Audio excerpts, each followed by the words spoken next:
अमरावती शहर बस सेवेचा मोठा पेच अखेर काहीसा सुटला आहे। उद्यापासून थांबणार अशी भीती असलेल्या आपली बसला आता महिन्याभराचे तात्पुरते जीवदान मिळाले आहे।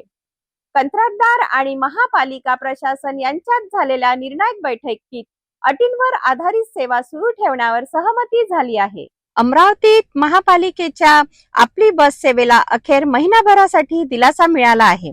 कंत्राटाची मुदत संपल्याने ही बस सेवा उद्यापासून बंद होण्याची शक्यता निर्माण झाली होती।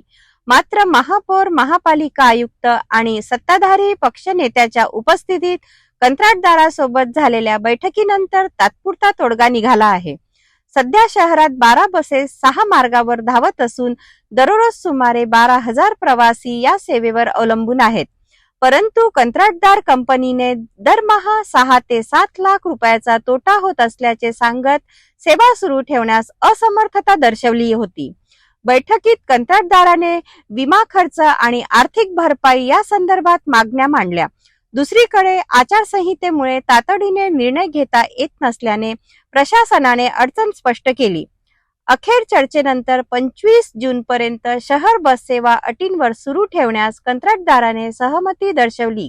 त्यामुळे तात्पुरता संकट टळले असले तरी पुढे या सेवेचे भवितव्य काय हा मोठा प्रश्न अजूनही कायम आहे। अमरावतीकरांसाठी ही दिलासादायक बातमी असली तरी आपली बस भविष्यात सुरू राहणार की थांबणार हा प्रश्न आता प्रशासन आणि कंत्राटदारांच्या पुढील निर्णयावर अवलंबून आहे।